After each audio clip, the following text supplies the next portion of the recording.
Bonsoir. Le phénomène prend de plus en plus de l'ampleur dans notre société et préoccupe tant les acteurs de l'éducation nationale que ceux de la sécurité nationale. Depuis quelques années déjà, les violences en milieu scolaire vont croissantes et inquiètent. Les attaques à l'arme blanche et même à main nue se multiplient et au fil du temps peuvent, si ce n'est pas encore le cas, transformer nos établissements en Far West. Dans les enceintes de ces lieux d'instruction, couteaux, poignards, tessons de bouteilles, drogue, alcool, côtoient cahiers et stylos dans les cartables. La mondialisation, l'influence des réseaux sociaux et leurs corollaires n'est pas pour arranger les choses. Face à ce problème qui tend à devenir banal, quelle solution? Peut-être avant d'arriver aux solutions, il est important de déterminer les causes et les implications des différents acteurs car, selon certains observateurs, nous sommes tous coupables, élèves, enseignants, parents, bref, la société en général. L'Association des parents d'élèves et enseignants des établissements scolaires du Cameroun, face à la situation, appelle les parents à respecter le droit de garde, le devoir d'éducation et le devoir d'entretien. Avec notre hôte de ce soir, nous allons analyser le phénomène et nous essaierons de dresser le bilan et les pistes de solution. Chef service de l'orientation et professeur à l'université de Douala, il est psychosociologue de l'éducation et des organisations. Maurice Somo est notre invité ce soir. Il est assis dans le fauteuil rouge. Bonsoir Maurice Somo et merci d'avoir accepté notre invitation. Bonsoir Oriane, c'est un honneur que vous me faites de m'associer à cette réflexion qui devient, on allait dire, virale dans notre société depuis que le phénomène de violence est venu prendre le pas sur ce que les gens attendaient le moins. Voilà. Donc, on a toujours, lorsqu'on est dans le domaine de l'éducation, on recherche, n'est-ce pas, les voies et moyens pour donner son opinion et aussi et surtout pour contribuer à la recherche des solutions. Au phénomène. Tout à fait. Alors, je le disais il y a un instant, l'école, c'est le lieu où on est censé acquérir l'instruction. Mais depuis quelque temps, c'est un lieu où règne les dépravations, toutes sortes de dérives. Ici, qu'est-ce qu'on doit comprendre? Échec de l'éducation familiale ou alors du système éducatif tout entier? Bien, je crois qu'il faut que l'on comprenne le phénomène de la violence dans une approche systémique. J'allais dire dans une approche globale et globalisante. Alors, l'erreur que nous avons tendance à faire aujourd'hui, l'erreur que nous commettons pour la plupart des analystes et même les acteurs du secteur de l'éducation, c'est de penser que la violence en milieu scolaire est un phénomène à part, qui n'a rien à voir avec ce que la société elle-même est. Alors, lorsqu'on veut comprendre les choses sous cet angle, il y a un risque de biaiser le départ, effectivement, et de le comprendre sous un angle. Voilà. Je vais vous dire, il y a en psychologie, notamment en psychosociologie, une grande théorie, celle de la reproduction sociale.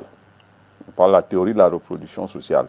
Cela veut dire quoi? Simplement, l'enfant qui arrive à l'école est un produit de la société. Je vais dire pourquoi. Un homme et une femme, dans le cadre d'un foyer, décident de faire venir au monde un enfant. Alors, au plan génétique, l'enfant va être l'héritage génétique d'un père et d'une mère. Forcément, il y a un certain nombre de choses sur le plan des attitudes et des comportements pour lesquels, sans que personne ne soit intervenu, tout naturellement et génétiquement, il a déjà reçu, au moment même où il vient au monde. C'est le premier aspect de la reproduction sociale. Alors, lorsqu'il arrive donc, il entre dans le cadre du jeu avec ses camarades, ses amis et tout le monde, il vient avec ce bagage génétique qu'il va introduire dans le milieu de microcosme, hein, dans lequel il va s'intégrer prioritairement. Il va ainsi grandir et quel que soit ce qu'il fera plus tard, cet héritage génétique aura sa part de responsabilité dans ce qu'il va faire, dans ce qu'il va être, dans tous ses comportements, dans son devenir. Et Freud l'avait déjà dit, l'enfant est le père de l'homme. Ce n'est pas seulement sur l'aspect génétique qu'il faut voir les choses. Parce que cette reproduction, au-delà de cet héritage génétique, va se poursuivre avec, dans un deuxième temps, les éléments d'éducation, n'est-ce pas, qui seront en réalité fournis par la microstructure familiale. La fratrie dans laquelle l'enfant grandit, les oncles, tantes, cousins et tout le monde qui vient avec, chacun d'une façon ou d'une autre va participer directement ou indirectement à la construction ou à la constitution de la personnalité de l'enfant. Donc progressivement, il va développer sa personnalité en intégrant tous ces éléments qui vont être influents dans ce qu'il va faire tout au long de sa vie, plus tard et tout au long de sa vie. Vous voyez. Et là, une fois de plus, il est la reproduction de l'environnement, du petit environnement social, hein, ce que certains appellent le microcosme familial. Donc, il n'y a pas seulement cela qui va être la reproduction sociale, c'est-à-dire que plus tard, il va, au fur et à mesure qu'il grandit, intégrer d'autres composants de la société en regardant la télévision, en discutant avec des gens, en jouant avec les autres. Il intègre tout cela et ça va déterminer progressivement sa personnalité. Donc, lorsque l'enfant arrive à l'école, il y a tous ces éléments qu'il a hérités de la société et qui le prédisposent à être déjà violent ou non. Alors, je dis n'importe quoi. Je ne fais pas de la physiologie, la biologie ou de la génétique, mais il est clair que il y a de fortes chances. Gobineau, Darwin, Lombroso, et tous ces savants qui ont travaillé là-dessus l'ont déjà dit. C'est-à-dire qu'à un moment donné, il y a forcément une part de l'héritage génétique dans le comportement de l'individu. La violence aussi peut s'expliquer de cette façon-là. C'est-à-dire que parce que vous êtes né de parents violents ou des géniteurs violents, une fois à l'école, vous reproduisez cette violence qui pouvait même dans un certain cas avoir commencé dans le cadre de la famille. Et comme la famille est faite de personnes violentes parce que c'est ce qui se passe au plan génétique dans la famille, eh bien il y a tout simplement une forme de transposition qui va être découverte uniquement lorsque cette violence commence déjà à se manifester à l'école. Dans tous les cas, la théorie de la reproduction sociale est celle qui démontre que le phénomène de la violence en milieu scolaire ne peut pas être un phénomène isolé. Ce n'est pas quelque chose d'isolé. En fait, c'est une reproduction d'un ensemble d'éléments de la société et d'éléments génétiques qui font que l'enfant devenu violent en est purement et simplement qu'une reproduction. Ainsi, on peut donc commencer par comprendre et par interpréter ce complexe phénomène de la violence en milieu scolaire. On va évoquer d'autres aspects, bien sûr, mais pour le moment, c'est sous cet angle qu'il faut aborder la question. D'accord. Justement, parlant d'autres domaines, certains parlent des racines surnaturelles, métaphysiques et même bibliques. Pour d'autres, ce sont des signes du temps. Nous sommes à la fin des temps et c'est pour ça qu'il y a tous ces phénomènes-là.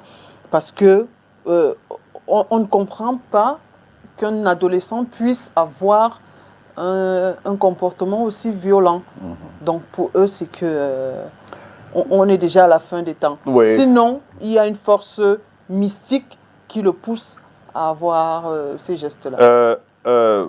Vous voyez, l'aspect métaphysique que vous soulevez doit toujours être incorporé dans la compréhension, l'interprétation des attitudes d'un individu, d'un enfant ou d'un adulte ou de tout individu. Alors, un savant, je l'appelle savant, un savant sénégalais, Ibrahim Masso. Ibrahim Masso avait commis un ouvrage intitulé les structures anthropologiques de la folie en Afrique noire.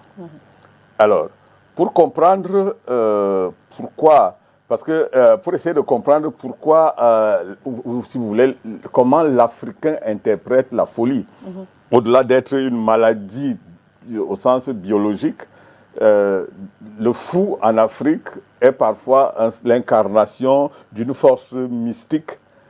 Et il est parti de là donc, pour découper l'être africain en plusieurs éléments.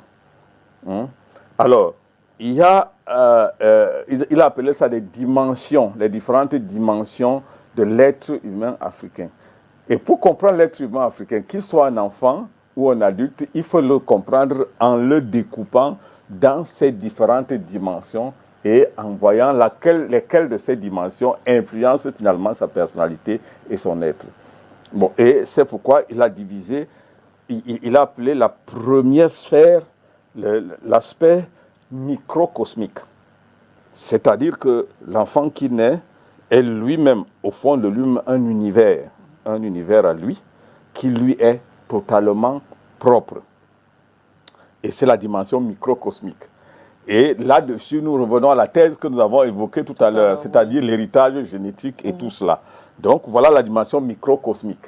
Bon, alors, au-delà, il y a la dimension qu'il a appelée la dimension mésocosmique.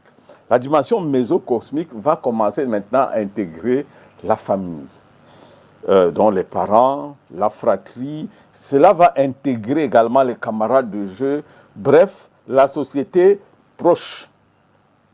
Il va donc l'intégrer. Et c'est ça qu'il appelle le mésocosmos de l'individu. Et puis, plus loin, il va se lever dans ce qu'il appelait le macrocosmos, c'est-à-dire la société plus globalement. Ouais. L'individu est camerounais, il y a des réalités camerounaises. Bon, c'est parce qu'il est camerounais et qu'il y a une façon pour les Camerounais d'être, il va se comporter comme les Camerounais. Je ne vous apprends rien. Lorsque vous arrivez quelque part, on va dire celui-là, c'est un Camerounais. Parce que sur le plan macrocosmique, donc il a intégré un certain nombre d'éléments socioculturels. On appelle ça la socioculture de référence. Les éléments socioculturels référents qui vont donc être intégrés dans ce qui va être son comportement.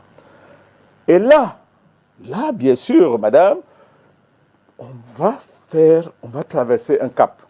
Parce qu'on va quitter, là on était dans le domaine de ce qui est raisonnable, de ce qui est rationnel, de ce qui est scientifiquement démontrable à la limite.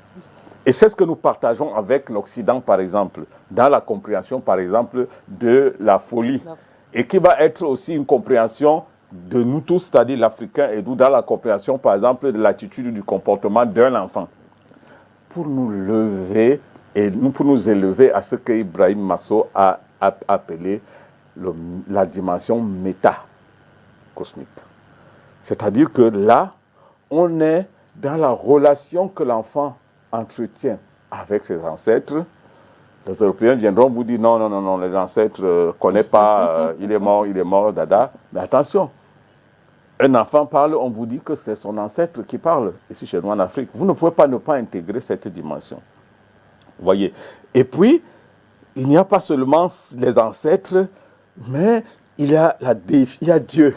Il y a le Dieu, le Dieu africain, qui peut ne pas être perçu comme le Dieu que la Bible nous révèle. Mais il y a les dieux des Africains en fonction de la culture qui est africaine.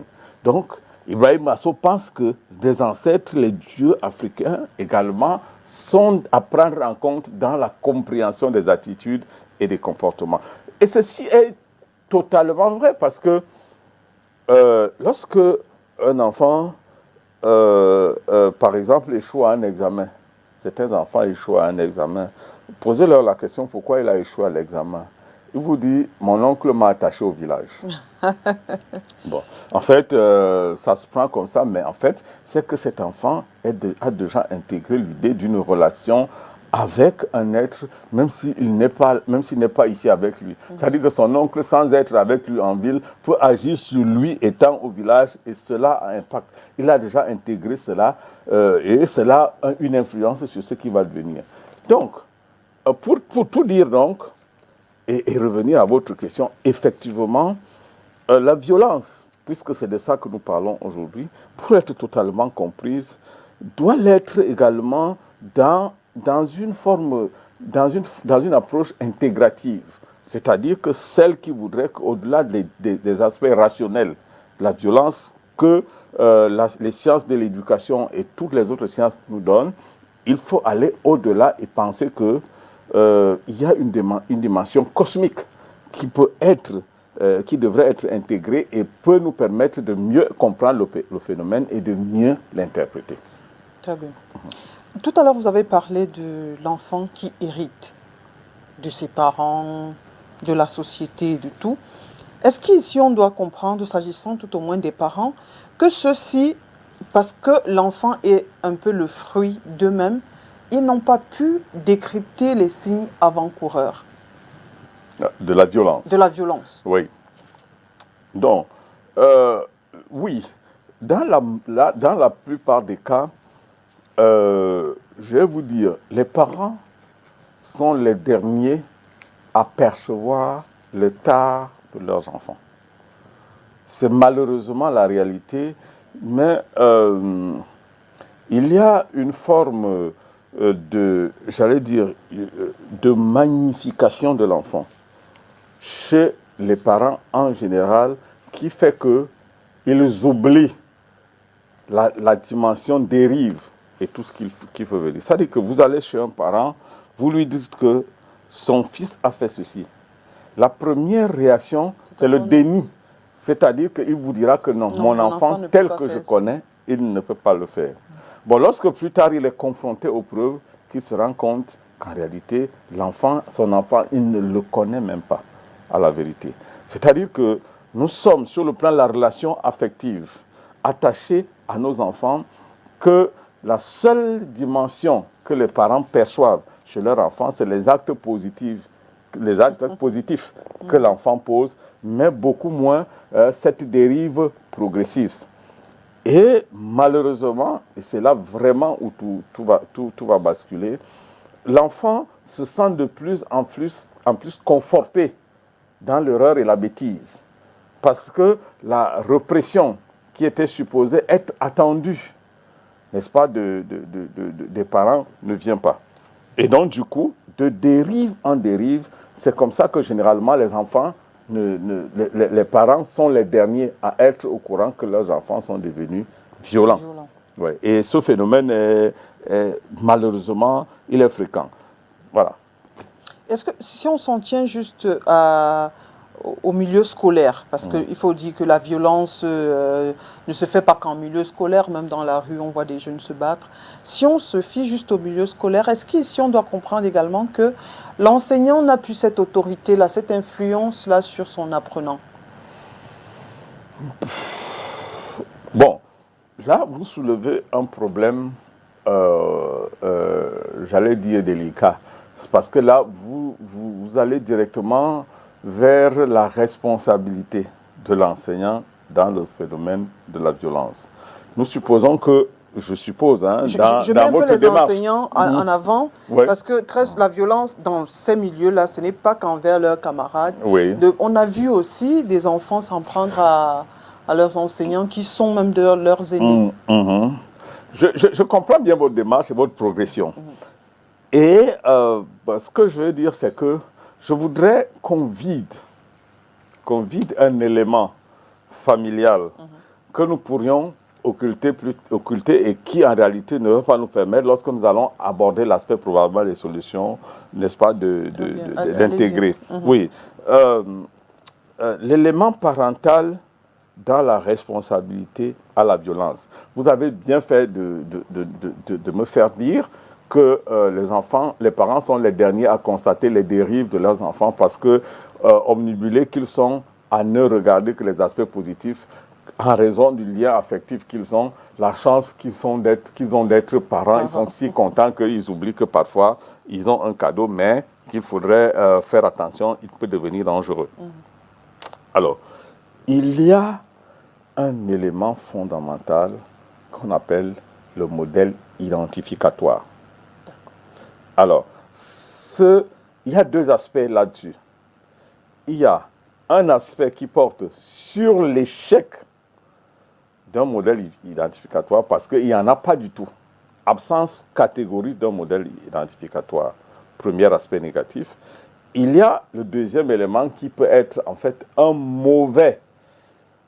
C'est-à-dire que tu as l'image d'identification qui est mauvaise. Donc le modèle identificatoire peut être mauvais. Ouais. C'est vrai qu'il y a une contradiction terminologique entre modèle et mauvais. Mais là, admettons comme ça. C'est-à-dire qu'un mauvais modèle d'identification. Parce qu'en fait, forcément, les parents, dans le rôle d'éducateur, vont oublier parfois que leurs enfants, les enfants s'identifient d'abord à eux, avant toute autre chose. Parce qu'ils ont en eux, ces enfants, ils ont leur bagage génétique, ils ont donc tendance forcément à regarder ce que leurs parents font. Qu'ils soient un garçon ou une fille, dans tous les cas, c'est pareil. Bon, alors, lorsqu'il n'y a pas du tout de modèle identificatoire, peut-être probablement parce qu'un des parents n'est pas là, les parents ne sont pas là du tout, il y a forcément un modèle d'emprunt.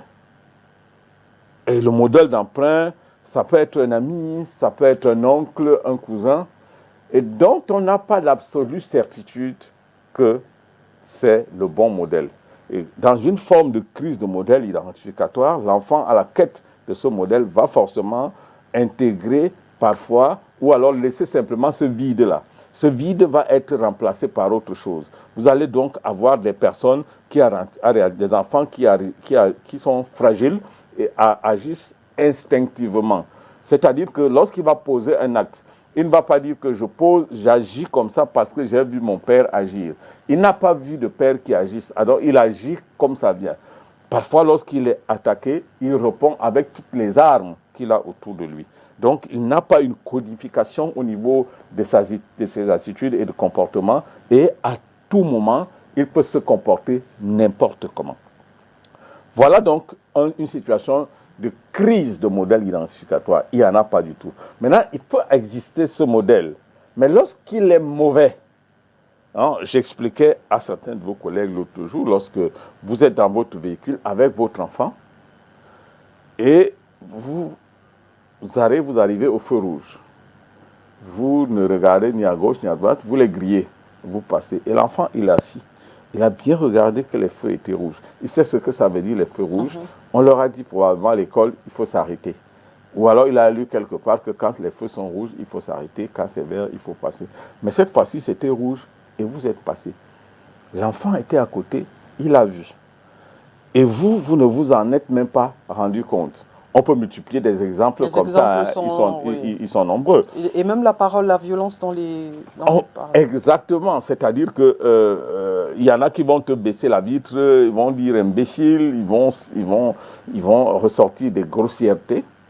Parfois, les enfants, ils sont là. Alors, qu'est-ce que vous voulez que cet enfant fasse plus tard lorsqu'il est confronté à une situation? Ça veut dire que, le fait d'avoir violé les feux lui ont fait comprendre que la discipline ne représente dans la vie rien du tout. N'attendez donc pas qu'il aille à l'école et que l'on lui inflige une règle de discipline et qu'il s'en va la respecter. Il ne la respectera jamais parce que c'est relativement à ce que ses parents lui ont montré et lui ont donné. Ça fait partie du modèle identificatoire, mais ça fait aussi partie de l'éducation tout court et plus simplement. Vous voyez? Donc, je voulais qu'on vide cet aspect-là en disant que la violence de l'enfant peut se cultiver dans les attitudes qu'il y aura déjà à la maison, où père et maman se sont toujours dans la bagarre continue, où se sont insultés, où des gens se sont dit n'importe quoi, où on a fait une apothéose des actes de violence à la maison que l'enfant a banalisé dans un temps et puis intégré comme un modèle de fonctionnement. Voilà. C'est-à-dire que si vous avez démontré, par exemple, à la maison que les enfants peuvent obtenir quelque chose, au lieu de négocier, ils l'auront par la bagarre, il va intégrer. S'ils l'auront par la violence, il va intégrer. Vous avez vu dans l'activité ludique des enfants à la cour, vous avez vu l'enfant commencer à prendre un caillou pour lancer sur son ami et pour obtenir quelque chose. Vous n'avez pas reprimé et vous avez pensé un seul instant que cela passera. Non, l'enfant a intégré, surtout que vous, les parents, vous l'avez vu, et vous n'avez pas reprimé parce que, dites-vous, vous voulez que votre enfant soit fort. Donc, il faut faire donc très attention. C'est ici, donc, au sein de cette famille que parfois se structure, n'est-ce pas, tout ce qu'un enfant plus tard va développer comme violence. Bon, maintenant, si nous nous déportons, pour revenir à votre question de tout à l'heure, on se déporte maintenant, n'est-ce pas, pour l'école. Oui. Voilà, pour l'école. C'est très important. C'est très important de savoir que généralement dans notre système éducatif, les enfants à l'époque rentraient à l'école à 6 ans. C'est-à-dire que 6 ans, on disait, ils rentraient à la CIL et tout cela. Ils avaient fini. Mais aujourd'hui, de moins en moins, ou de plus en plus, ils sont très jeunes. Ils sont très jeunes. Il y en a même qui à 2 ans font déjà des crèches. Oui. Ouais, à 3 ans, ils font déjà des prés maternels et tout ce que cela comporte. Bien. Cela peut être une qualité, un avantage, mais à long terme, il y a à se questionner. C'est de savoir si cela n'est pas un élément qui peut être pris en compte dans l'essai de compréhension de la violence. Généralement, les enfants devraient arriver à l'école après qu'un certain nombre de structures de leur personnalité aient été construites. Notamment, ayant reçu une dose d'éducation sur le plan familial, ils ont atteint la maturité nécessaire pour que certaines suggestions d'attitude, de comportement dans le milieu scolaire, n'aient plus d'influence sur leur personne. C'est-à-dire que des enfants qui te diront non, je ne peux pas faire ceci parce que papa et maman me l'ont interdit. Donc l'enfant devrait aller à l'école ayant intégré un certain nombre de règles et de normes qui font de lui un être solide, capable de s'assumer d'une façon ou d'une autre, capable d'être imperméable aux suggestions venues de l'extérieur, notamment des aspects comme la violence. Il se trouve malheureusement que notre système éducatif, par snobisme, pour la plupart, je vais vous le dire, parce que vous voyez, quelqu'un vient vous dire, j'ai mon fils, il a eu son bac à 14 ans. Il le dit tout heureux et tout aise. Il a réalisé une prouesse. Mais il y a quelque chose. L'âge mental est-il en harmonie avec l'âge chronologique? C'est-à-dire que cet enfant qui a un bac est-il armé pour intégrer la société à cet âge-là? Ça, c'est des questions. C'est la question donc que nous nous posons dans ce passage qui va s'opérer au moment où l'enfant doit quitter pour aller à l'école. Avant de parler d'enseignants et de tout cela, est-ce que dans ce passage, faut-il y réfléchir? Je pense que oui. Il faut réfléchir profondément là-dessus et voir si, peut-être souvent, parce que les enfants n'arrivent pas trop tôt dans cet environnement, qu'ils sont victimes des suggestions. Parce qu'il va à l'école, le chemin qui le conduit de la maison à l'école parfois est truffé de choses bizarres. C'est-à-dire que d'éléments qui peuvent cultiver la violence. Ceux qui prennent des drogues et tout cela, généralement, où est-ce qu'ils font la rencontre de ces drogues? Parfois, ils les rencontrent sur le chemin de l'école. Ils ont des amis qui ne vont pas à l'école, qui ne foutent rien, ils sont au quartier, et avec qui ils ont des contacts sur le chemin de l'école. Donc, cette étape transitoire est une étape sur laquelle il faut également réfléchir, avant maintenant qu'on se déporte véritablement à l'école. Voilà. Si vous voulez, nous arrivons à l'école primaire. Arrêtons-nous d'abord là. À l'école primaire. À l'école primaire, il y a toujours cette nostalgie des gens d'une autre époque, à laquelle je peux probablement appartenir ou non, par mon âge, mais beaucoup moins que par mon mental. Je pense que un certain nombre d'éléments peuvent faire défaut au système éducatif actuel dans nos écoles. Alors, violence. les enfants deviennent de plus en plus violents parce que, apparemment, très exposés, sûrement depuis à l'école primaire où ils n'ont pas encore ce que je disais tout à l'heure, toute la structure de leur personnalité établie, ils vont avoir énormément de suggestions à l'école primaire à travers les amis qu'ils rencontrent, à travers les images qui leur sont proposées, à travers, si vous voulez, un certain nombre de choses qu'ils vont voir et rencontrer autour d'eux. Et également un certain nombre de défaillances du système lui-même qui ne les y prépare pas. On vous dira aujourd'hui que les enfants ne vont plus le lundi matin, tous les lundis matins, commencer par la leçon de morale, qui manque tant. Il leur manque la notion d'un... Enfin, ils ont appelons ça éducation civique, instruction à la citoyenneté, tout ce qu'on voulait. À l'époque, on appelait ça éducation civique. Bref, une forme de formation de l'individu, n'est-ce pas, à la citoyenneté, qui puisse faire que, depuis l'école primaire, ils comprennent, parce que ça lui permet, à lui, l'enfant, d'intégrer un certain nombre de normes de la société dans laquelle il est. Nous avons l'impression que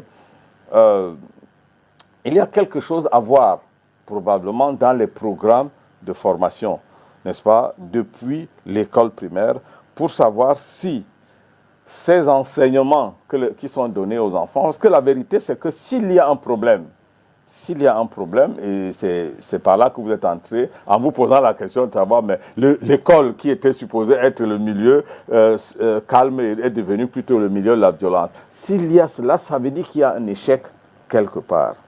Et la question donc, est-ce que le système-là, en ce moment, n'est pas en train d'échouer au niveau des programmes? Est-ce que le système n'est pas en train d'échouer au niveau des hommes qui sont censés porter ces programmes et qui sont censés encadrer ces enfants? Voilà.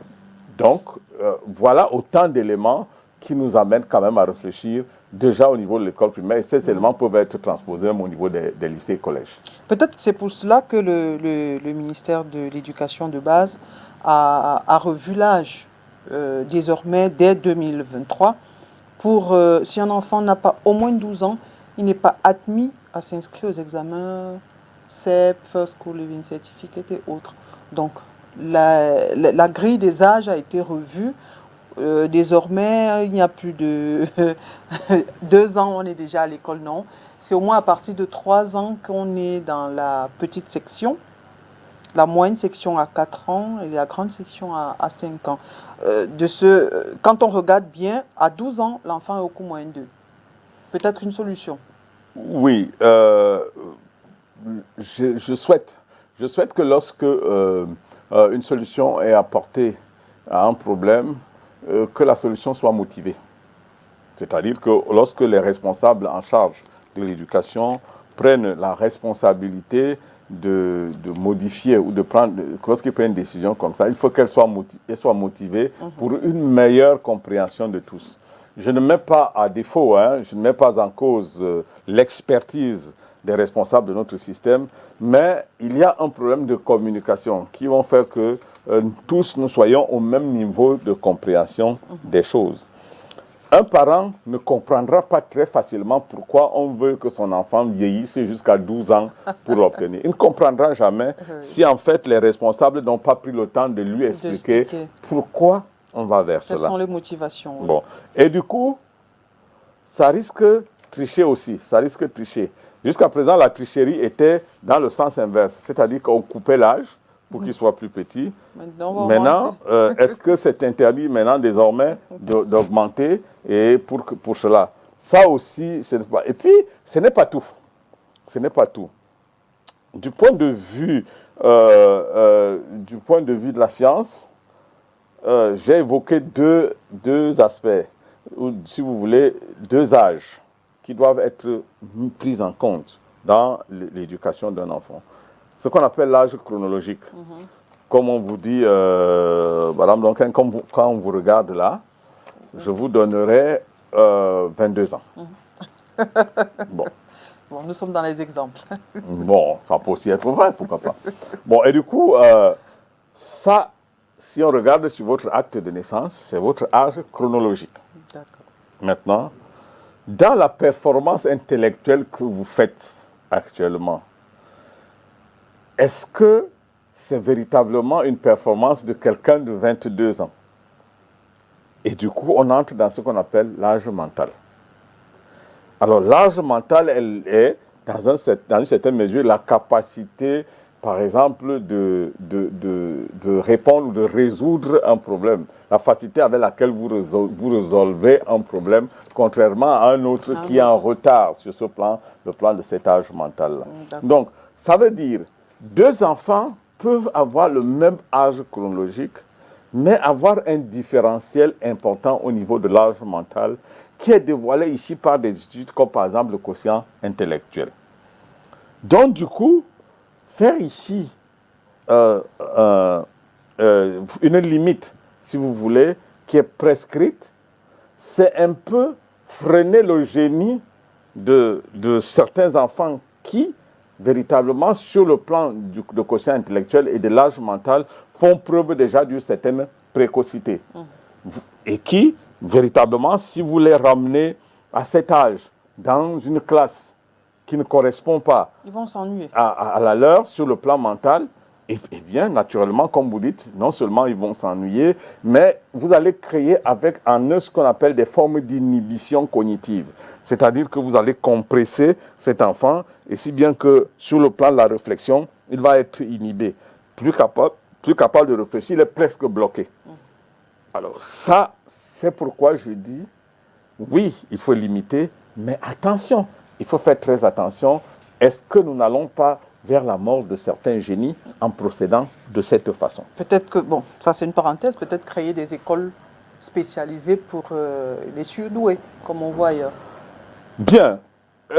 Partout ailleurs, effectivement, même chez nous au Cameroun, il y a les possibilités, n'est-ce pas, de créer des écoles pour des enfants, pour ce qu'on pourrait appeler des enfants surdoués. Mais je crois que la solution n'est pas là. La solution ne se trouve pas dans ce qu'on appelle une législation forte du problème.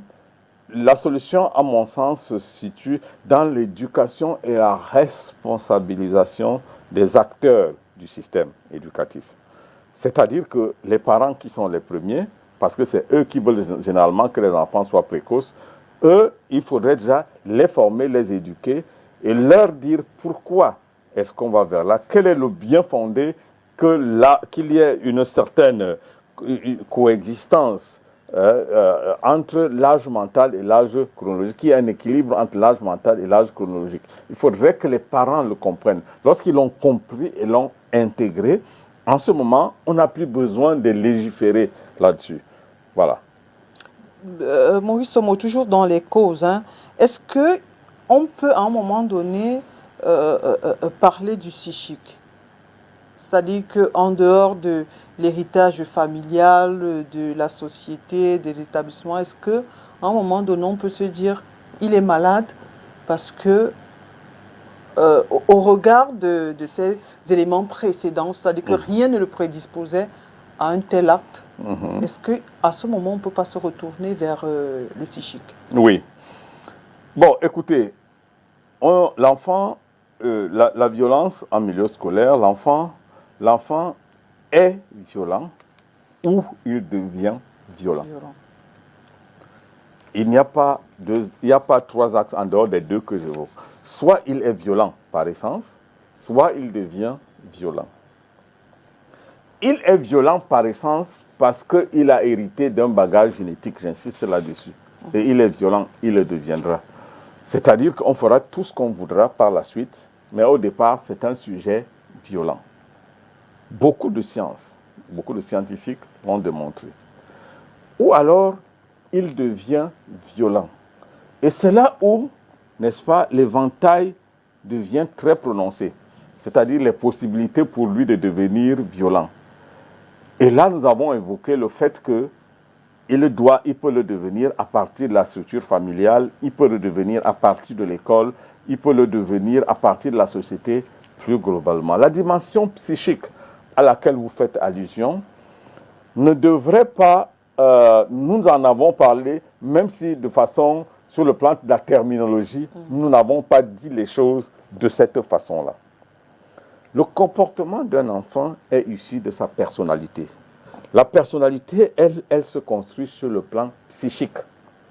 C'est-à-dire que l'ensemble des acquis que l'enfant a à la maison conditionne sa personnalité. Et sa personnalité, n'est-ce pas, sa personnalité détermine son comportement. Ces mécanismes, ce sont des mécanismes psychiques. Voilà. Si vous voulez, ces mécanismes, c'est sur l'angle psychologique qu'on peut mieux comprendre ces choses-là.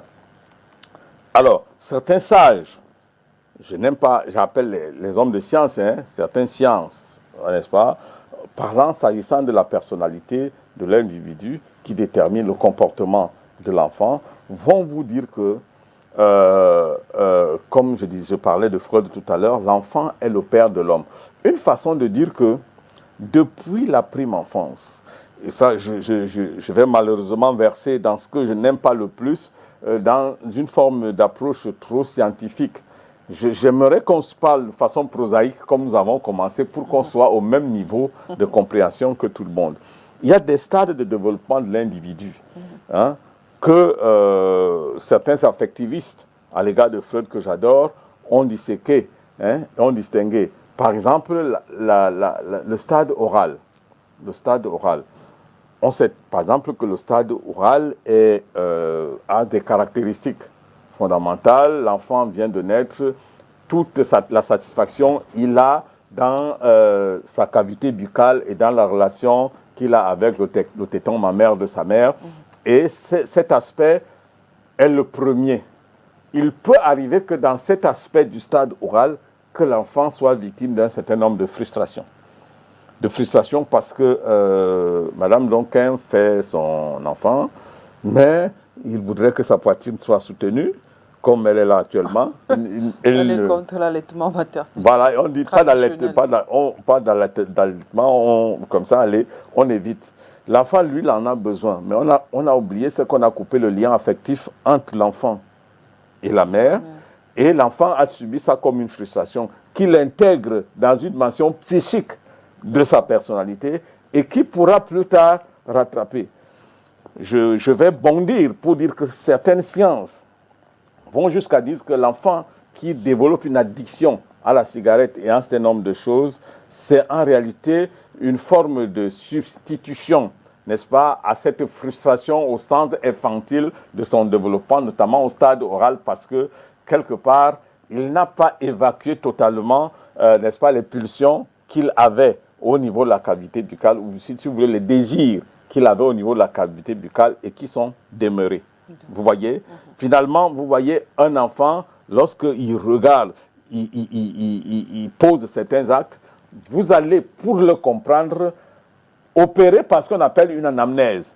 Une anamnèse, c'est une reconstitution de l'histoire de cet enfant. Il faudra reconstituer l'histoire de cet enfant pour aller au plan psychique, à cette dimension, comprendre que l'attitude qu'il a actuellement, c'est en réalité en raison de ses insuffisances au plan affectif qu'il a subi depuis son enfance. On peut passer ainsi étape par étape. On va même vous dire, par exemple, qu'entre 3 et 4, il y a le fameux complexe d'Édipe, que vous connaissez très bien, qui va se situer entre 3 et 5 ans. Et on va vous dire malheureusement qu'à un moment donné, l'enfant, par raison des attitudes des parents, n'a pas suffisamment négocié, n'est pas suffisamment sorti de cela, à garder une rancœur, peut-être vis-à-vis de la femme. Et sa camarade qu'il voit devient son ennemi. Ou alors il a une rancœur vis-à-vis de son père, qui a été un vrai adversaire, et son camarade qui là devient un véritable acteur. Et chaque fois, n'est-ce pas, que cela revient ressurgit sur le plan de sa personnalité, eh bien, vous voyez un enfant qui va poser un acte de violence, non pas qu'il le fait de façon anodine, mais en fait, c'est les instances psychiques de sa personnalité qui sont entrées en branle et qui ont provoqué cette attitude. Ailleurs, là où les tribunaux ont déjà atteint une certaine dimension, on va toujours vous intégrer un psychanalyste, un psychologue, n'est-ce pas, lorsqu'il y a une situation de violence, que ce soit chez les adultes et même chez des enfants. Et beaucoup plus maintenant désormais chez les enfants parce que il faudrait savoir interpréter certaines de leurs actes. Parce que l'adulte, on peut supposer qu'à un moment donné, son niveau de responsabilité est si élevé qu'il peut en fait avoir un contrôle sur les situations émotives et psychiques, mais chez l'enfant, ceci se produit tout naturellement. Et voilà, on devrait essayer de comprendre aussi les choses sous cet angle-là. Est-ce qu'on on devrait s'inquiéter pour les générations futures? Bien. Est-ce que nous devons nous inquiéter pour les générations qui arrivent? Bien évidemment, si le saut qualitatif espéré de notre société n'est pas effectué, il faudrait s'inquiéter pour l'avenir. Parce que le socle, ces éléments que j'ai évoqués participent de la construction du socle pour l'avenir de nos enfants. Maintenant, est-ce que ces éléments constitutifs du socle sont assez sains pour dire, OK, nous sommes en train de bâtir une société sereine et qu'on peut très sereinement envisager l'avenir? On ne peut sereinement envisager l'avenir que si nous prenons aujourd'hui toutes les dispositions nécessaires.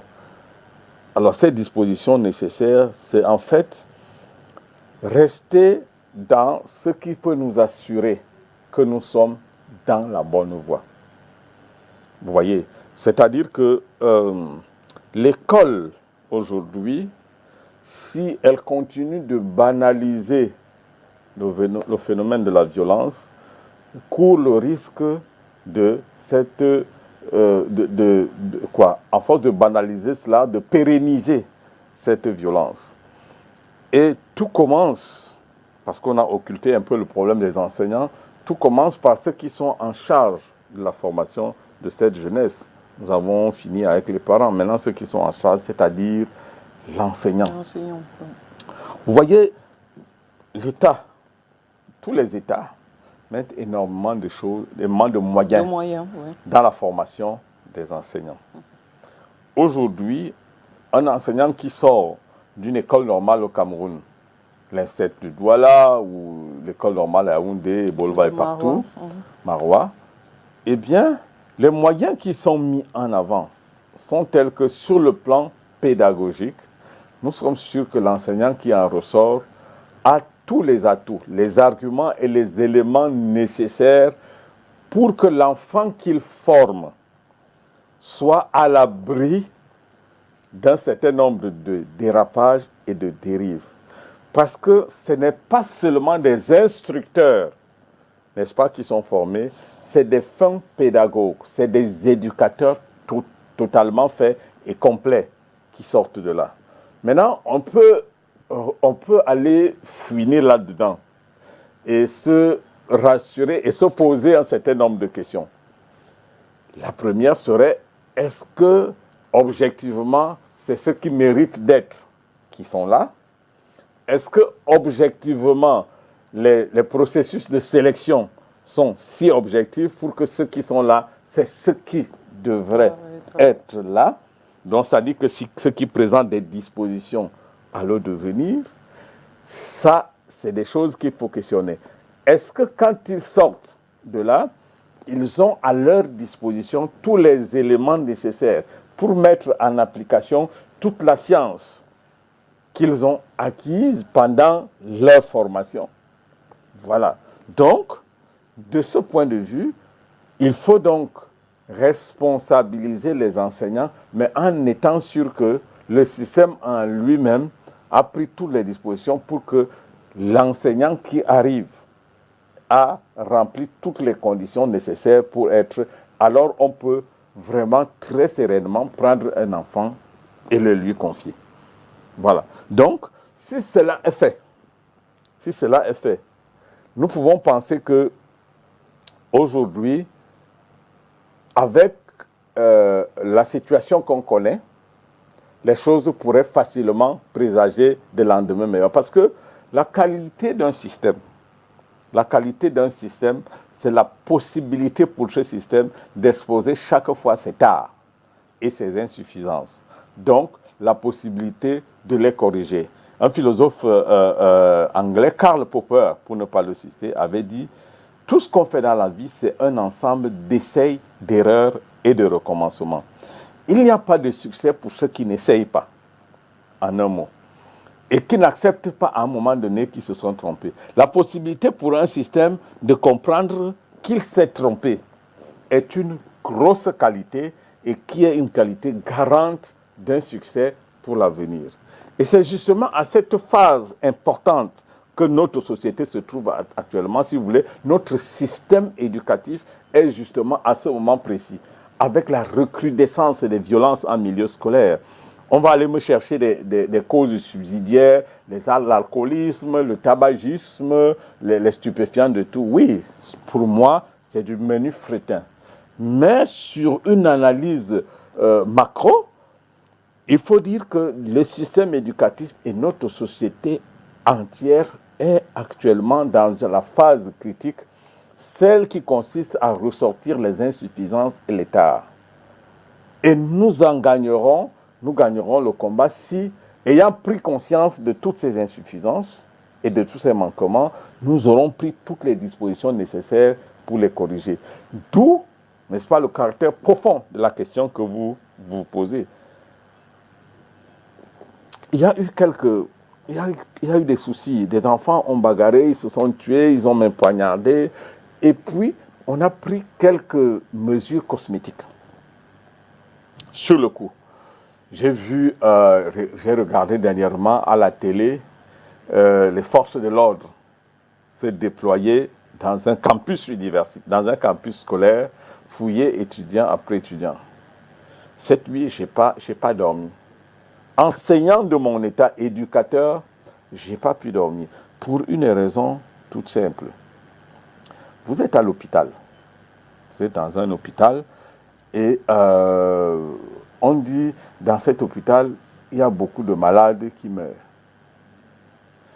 Qu'est-ce qui doit se passer? Les médecins doivent se regrouper et se dire, mais attends, pourquoi ils meurent? Pourquoi il y a tant de morts dans cet hôpital?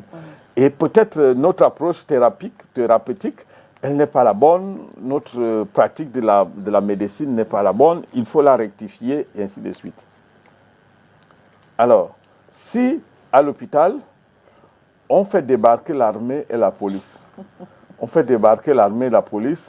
on essaie de fouiller les médecins, et finalement, c'est quoi? On va leur demander si véritablement ils sont bien diplômés. Alors, quel est le guide qu'ils utilisent pour piquer, ainsi de suite. À ce moment, il y a quelque chose qui ne va pas. L'environnement scolaire est sacré. Où on devrait écrire à l'entrée d'une école, d'un lycée, d'un collège, d'une université, ici, cet endroit est sacré. Et c'est ce que la législation dispose. Cet endroit est sacré. Ne peuvent y entrer que ceux qui présentent dans le quitus nécessaire sur le plan de l'intelligentsia, sur le plan d'assurer la culture nécessaire pour y être. Ceux qui viennent, c'est ceux qui viennent rechercher la sapienta, ceux qui viennent chercher la connaissance, le savoir. Vous voyez? C'est eux qui sont attendus. Alors, si la police et la gendarmerie doivent rentrer dans un campus, à quoi servent les enseignants qui sont là? À quoi sert le personnel administratif qui est là? À quoi servent, n'est-ce pas, les surveillants qui sont institués? Parce que lorsque vous entendez à la radio, là, on nomme surveillant lycée de tel, surveillant général tel. Après, mais puisque enseignants, surveillants sont aussi menacés, dernièrement même c'est un principal qui a été poignardé, peut-être que c'est aussi parce qu'on se dit qu'à ce moment-là, il faut quelque chose de plus fort. Je me dis. Bien. Et cette chose de plus forte, c'est la gendarmerie et la police. Non. Non. Un élément dissuasif. Cette approche, même si elle est sollicitée par les responsables des établissements en question, il faut dire pour ça que j'ai été ministre des enseignements secondaires pour un enseignant ou un chef d'établissement qui demande une telle chose, je le relève le lendemain. Simplement parce que les enseignants sont outillés, les surveillants en général sont outillés pour faire ce travail en l'entourant des méthodes pédagogiques reçues dans le cadre de leur formation. Vous voyez, la dissuasion à laquelle vous faites allusion, c'est-à-dire le recours à la force, aujourd'hui est l'une des choses qui est la plus réprimée. Parce que lorsque votre enfant revient à la maison et qu'il a été brutalisé, vous ne l'accepterez pas. Qu'il a été brutalisé par qui que ce soit. Je dis, la chose à faire, c'est la responsabilisation des acteurs de l'éducation en milieu scolaire, enseignants, surveillants et tout cela. Au-delà de la responsabilisation, la dotation de ces personnes d'outils nécessaires pour l'accomplissement des tâches qui sont les leurs. C'est-à-dire qu'un surveillant général qui a des surveillants des secteurs, qui a un personnel à sa disposition, à qui on a donné tous les éléments, les détecteurs de métaux et tout, et à qui on a donné le temps de passer chaque enfant au peigne, tous les matins, eh bien, il fera correctement son travail. Les armes blanches qui traversent ne traverseront pas, parce qu'il sait, sur le plan psychologique, un enseignant bien formé, au simple regard de l'enfant, comme ça, peut déjà déduire de cet enfant qu'il cache quelque chose et qu'il est coupable de quelque chose. Ça, c'est des outils qui sont acquis depuis la formation. Ils vous diront, attention, fouillez cet enfant, quand je vois ses attitudes, voilà. Comme le policier, lui, il le fait par exemple lorsqu'il attrape le voleur dans la rue. Un policier peut rencontrer un type, il s'acharne sur lui, c'est parce que quelque part, il a trouvé dans une attitude quelque chose de suspect. C'est un peu ce type de formation que les enseignants ont dans les moments de passage dans les écoles normales. Ils ne vont pas seulement là-bas pour acquérir des savoirs qu'ils vont transmettre. Ils ne vont pas seulement acquérir la manière de donner ce savoir, mais c'est en réalité des éducateurs totalement complets et bien formés pour faire face à ce type de situation. Mais est-ce qu'ici, il faut comprendre que dans cette situation, il faut revoir la formation des formateurs? Non, je ne pense pas. Et là, je suis assez catégorique. Je n'ai même pas la prétention, ce serait prétentieux pour moi, sur un plateau de télévision, de dire qu'il faut reprendre le contenu des formations. Non. Je pense très sincèrement, le moule par lequel je suis passé, que je crois être le moule par lequel la majorité des collègues sont passés, c'est le bon moule. C'est celui qui va nous donner tous les éléments nécessaires. J'ai simplement dit tout à l'heure, entre parenthèses, qu'il faut qu'on se rassure d'un certain nombre de choses. Notamment, est-ce que c'est objectivement que les choix sont opérés pour ceux qui vont devenir des enseignants à leur entrée dans leurs grandes écoles? S'ils sont objectivement recrutés, forcément, ils sont très réceptifs au contenu des formations. Alors, par la suite, est-ce que lorsque les enseignants sont déjà sur le terrain, ont-ils à leur disposition tous les moyens nécessaires pour mener efficacement le travail qui est le leur? Dernièrement, je ne vous rappelle rien en vous parlant de toutes les grèves et de toutes les revendications que les enseignants ont élevées dernièrement.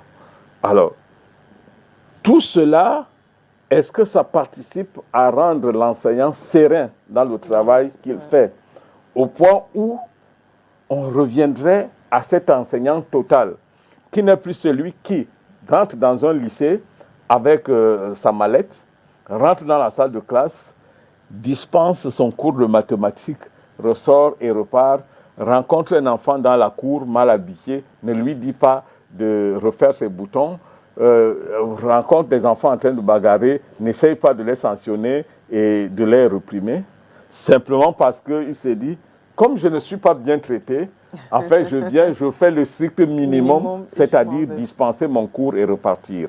Est-ce que tous les éléments de motivation d'un enseignant totalement acquis à la cause éducative, est-ce que toutes ces dispositions sont prises?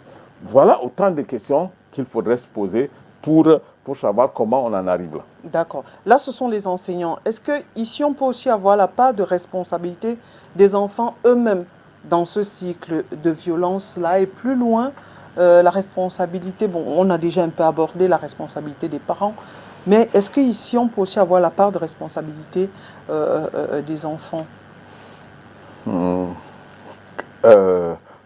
Oriane, qu'est-ce qu'un enfant? Un enfant, c'est un vase vide. Très bien. Mais, qui écoutez, reçoit. Je n'ai pas besoin de vous le suggérer. Il suffit de vous dire qu'est-ce qu'un enfant. Vous me dites, c'est un récipient vide. Un réceptacle en fait.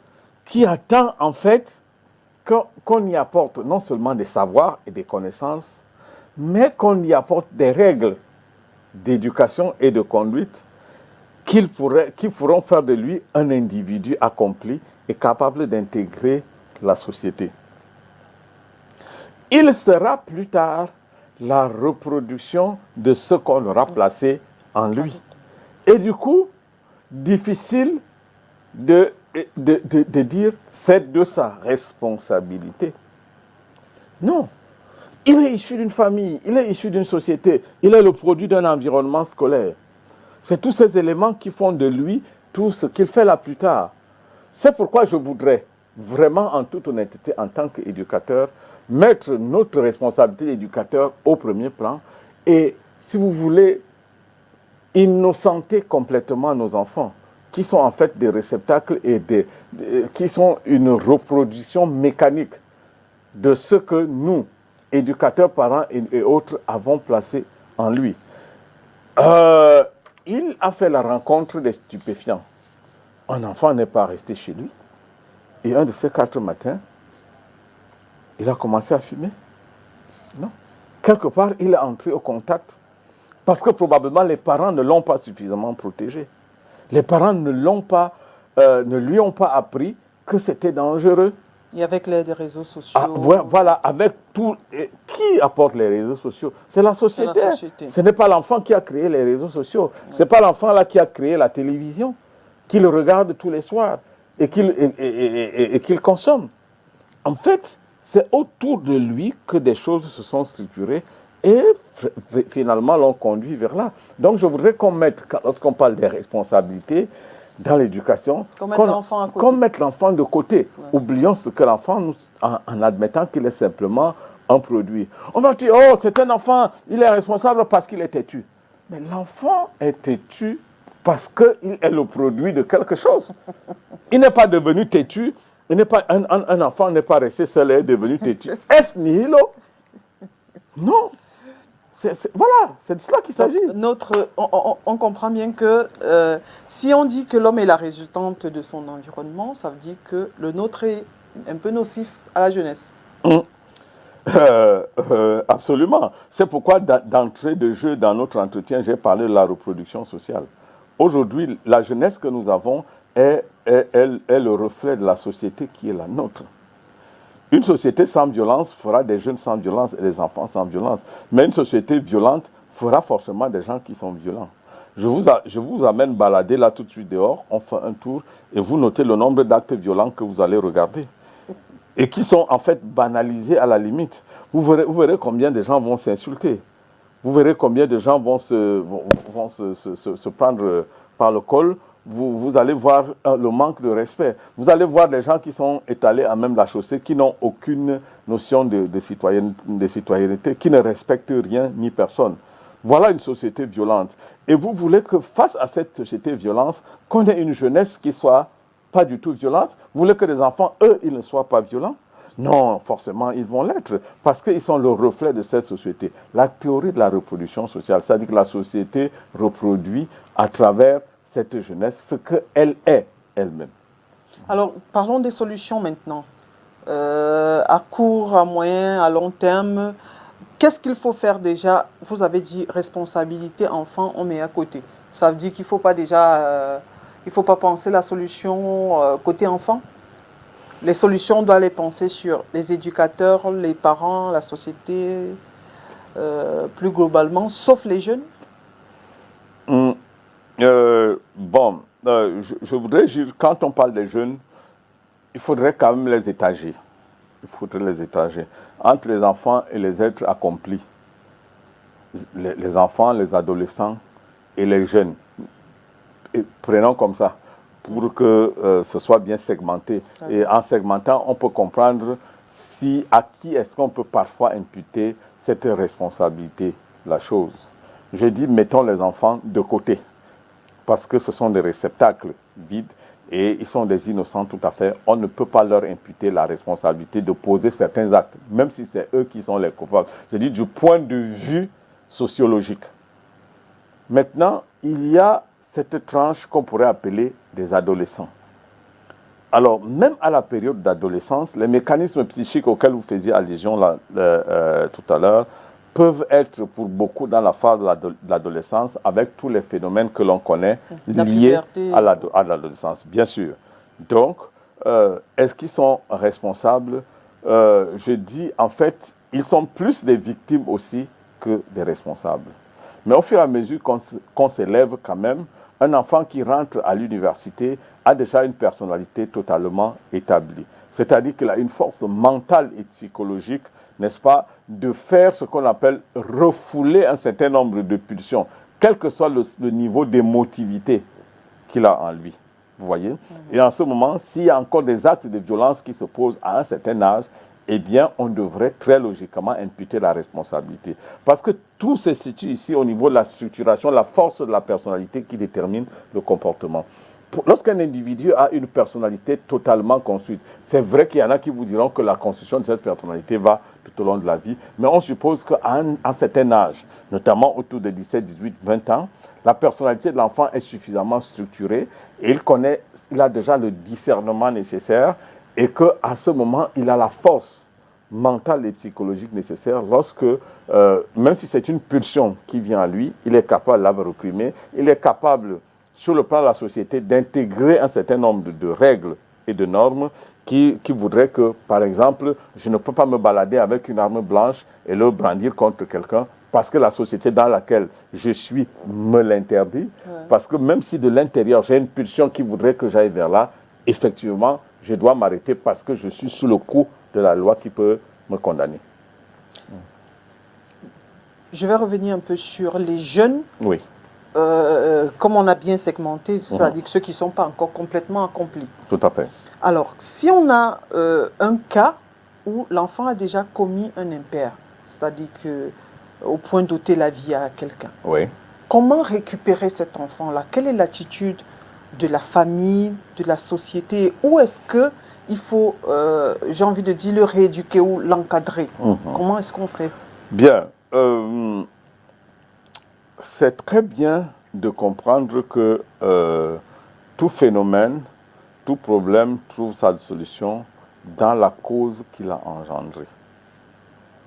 C'est un principe élémentaire et basique qui est malheureusement occulté par la majorité de ceux qui ont la prétention de chercher des solutions aux problèmes de notre société, notamment à ce problème de violence en milieu scolaire.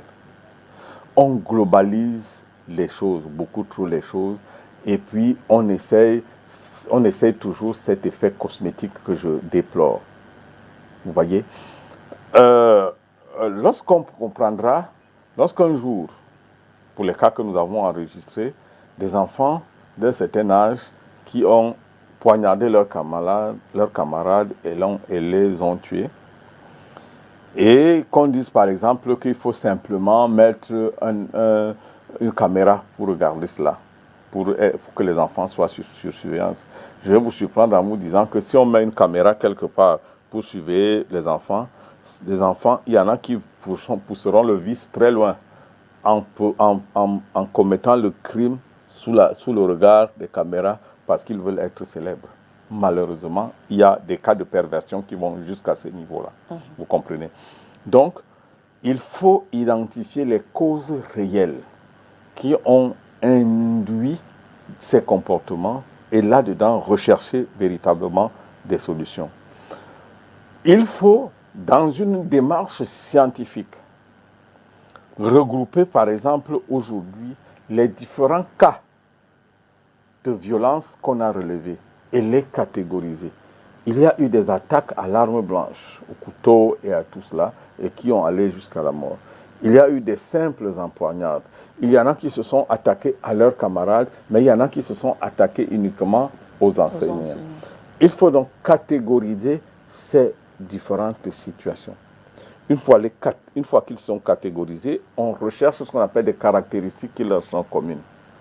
Et en ce moment, on pourrait, en quelque sorte, sur le plan psychologique même, dresser des profils d'enfants qui sont susceptibles de tomber dans ce genre de situation.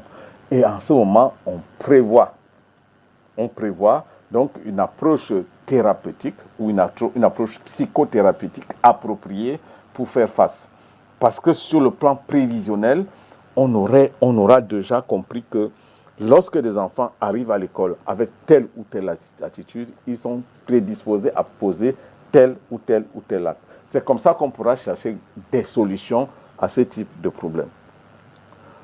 Bon, lorsqu'on va se limiter uniquement à fouiller des enfants qui à leur entrée de l'école, mais l'arme blanche que l'enfant utilise n'est pas seulement celle qu'il ramène de la maison. Le crayon à billes que vous avez est une arme blanche qui peut tuer. Le professeur de mathématiques avait été tué avec un compas. Avec un compas, c'est-à-dire qu'un outil qui servait à la pédagogie. Ouais. Vous comprenez? C'est-à-dire qu'ils sont débordants d'ingéniosité. Donc, je propose là une démarche, n'est-ce pas, pour les jeunes, notamment pour ceux qui sont dans nos lycées et collèges. C'est qu'en fait, c'est une démarche expérimentale, n'est-ce pas, qui pourrait faire que, sur la base du vécu et des exemples, on généralise des situations et on trouve une explication et plus tard des solutions. C'est une démarche scientifique reconnue. Cette démarche, elle est connue, empirique, la méthode empirique est connue. C'est-à-dire qu'on prend des cas qui ont été répertoriés jusqu'à présent, on les étudie minutieusement, cas par cas, on ressort les caractéristiques pour les cas, puis on croise et on retrouve les caractéristiques communes et on en fait une documentation qui peut être intégrée même au niveau de la formation dans les écoles normales. On vous dira, lorsque vous rentrez en salle, voici l'attitude d'un enfant potentiellement violent. Voici comment il s'assoit. Voici son regard, il est essentiellement fuyant. C'est un enfant qui, à toutes les heures de votre cours, va demander une permission de sortir. Bon, c'est un enfant qui, par exemple, est taciturne, il ne parle pas. Bon, c'est un enfant qui a peut-être le regard hagard, vous allez constater qu'il a, il a à côté de lui des outils. Alors, tout ça peut être catégorisé et de façon vraiment empirique et scientifique peuvent servir pour déjà dénicher des potentiels cas d'enfants violents dans nos établissements. L'Association des parents d'élèves et enseignants des établissements scolaires du Cameroun, comme piste de solution, appelle les parents à respecter le droit de garde, c'est-à-dire garder leurs enfants à la maison, c'est-à-dire qu'on n'ait plus des enfants dans la rue. Le devoir d'éducation, c'est-à-dire faire un suivi après l'école, que les parents puissent regarder les cahiers et autres, et le devoir d'entretien, c'est-à-dire bien les vêtir, les nourrir et tout. Est-ce que vous partagez cet avis-là? Les parents d'élèves ont fait une chose simple là. Ils ont simplement posé la question au pape, celle de savoir s'il est catholique. Je vous le dis de façon la plus simple. Qu'y a-t-il de nouveau sous le soleil de ce qu'ils ont dit? tout ce qu'ils ont dit là fait partie des occupations régaliennes d'un parent, des droits et devoirs. Je veux dire des devoirs. Des devoirs. C'est tout simplement les choses d'une extrême banalité chez un parent, chez n'importe quel parent. Je dis même un géniteur, même un géniteur, pas un parent, pourrait vraiment assumer ses responsabilités. Ça manque d'ingéniosité. Pour vous, le parent, qu'est-ce qu'il faut faire comme solution pour le parent? Une seule chose, jouer son rôle. Si les parents jouent fondamentalement le rôle qui est le leur, eh bien, on sortira de là. Jouer le rôle qui est le leur et qui est reconnu, qui est le rôle d'éducation, consiste également à être assez ingénieux. Ingénieux dans la culture, parce que les parents ont intérêt à être de plus en plus cultivés. Aujourd'hui, la société camerounaise se modernise. On ne peut pas le renier. De plus en plus, nous avons vers une catégorie de parents qui sont capables, l'enfant revenu à la maison le soir, capable de jeter un coup d'œil dans leur cahier et même parfois de les aider à corriger ou à faire un exercice. C'est parce que les parents sont de plus en plus instruits. Alors, du coup, on va vers donc, cette catégorie de parents qui n'est pas celle qu'on avait avant. Celle qu'on avait avant ne pouvait se limiter qu'à un rôle d'éducation plus ou moins grégaire.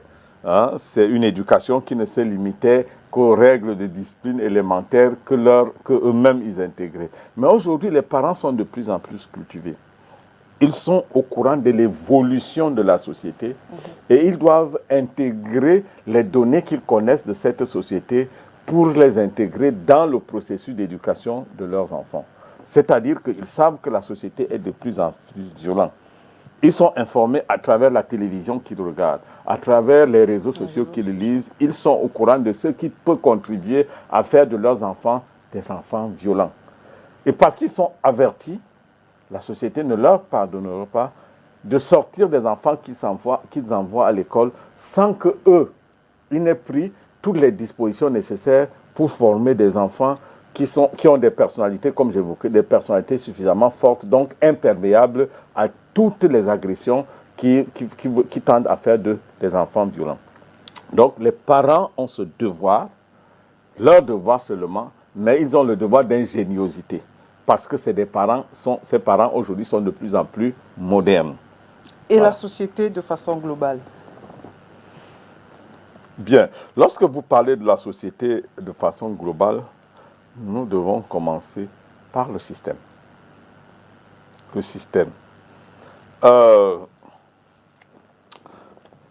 J'ai dit, notre société produit les enfants que nous avons. Alors, s'il faut trouver donc une solution à la violence des enfants, il faut donc commencer par soigner cette société elle-même. Parce que si la société n'est pas violente, si elle est bonne, elle produira des enfants qui sont bons, qui ne sont pas violents. Alors, la responsabilité de la société tout entière est là. Le système éducatif, qui est ici l'incarnation de la société, doit briller par une certaine ingéniosité. Vous comprenez? Quand je parle d'une certaine ingéniosité, c'est que le phénomène de la violence est décrié par nos responsables de l'éducation au même titre que n'importe qui. Quand vous participez à des analyses, on n'a pas l'impression que des experts se soient véritablement assis et aient intégré ce problème de la violence qu'il est posé sur la table et ont essayé de le résoudre. Je ne voudrais pas rentrer dans le schéma politique en disant, OK, il faudrait que les politiques et tout le monde se mêlent là-dedans pour qu'on voit le problème. Non. Je parle d'un système, c'est-à-dire des responsables en charge de l'éducation, qui peuvent réunir des experts en matière de l'éducation.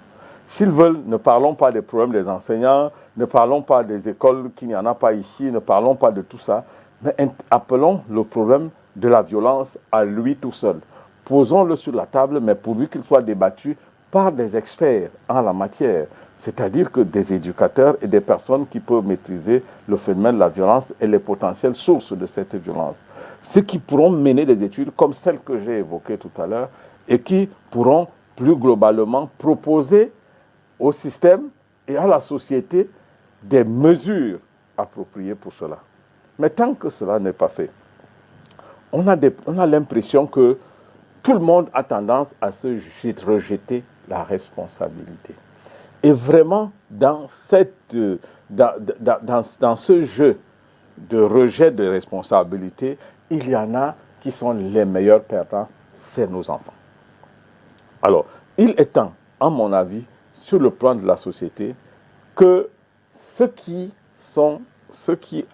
à qui la société a donné mandat de s'occuper de l'aspect de l'éducation des jeunes, qui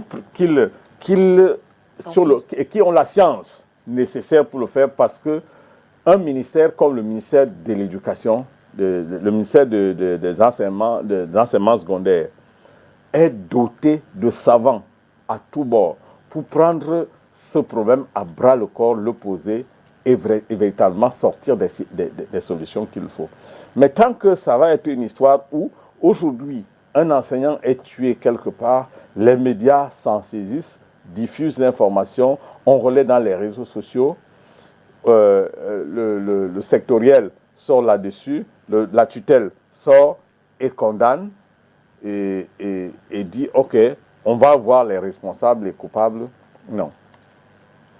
On ne devrait même pas se limiter à parler du problème de la violence en milieu scolaire n'est rien par rapport à la dépravation des mœurs qu'il y a aujourd'hui dans nos écoles. Regardez ce qu'il y a dans nos lycées, collèges aujourd'hui. Pas un jour ne passe sans qu'on vous dise qu'il y a eu un sex-tape là-bas, quelque part. Pas un jour, ce n'est pas parce que ces phénomènes ne sont pas toujours relayés que l'on pense que c'est le calme plat absolu. Non, pas du tout. Eh bien, il y a tous ces fléaux qui minent le système éducatif, en fait, qui minent les lycées et collèges. C'est bien que la dépravation des mœurs, dans laquelle s'intègre la violence, devrait être globalement prise comme telle, et puis mener et puis mériter qu'une réflexion profonde d'experts soit mise en place pour qu'on arrive à sortir de cette spirale-là. C'est maintenant, parce que notre système est en train de ressortir ses défauts, ses insuffisances. C'est maintenant qu'il faut s'en saisir. Plus tard, ça risque d'être un peu tard. Merci Maurice Sommo. Nous sommes arrivés au terme de notre émission. Ah, déjà? Oui, c'est bon, dis donc. Bon, je crois que j'ai été omnibulé par la belle dame que j'ai en face de moi et qui m'a donné l'inspiration nécessaire pour ne même pas regarder le temps passer. Merci, madame. Merci d'avoir accepté notre invitation et surtout d'avoir apporté tous ces éclairages-là sur la violence en milieu scolaire. Merci beaucoup. Je vous en prie. Merci beaucoup, madame. Merci, mesdames et messieurs, d'avoir été des nôtres et à jeudi prochain.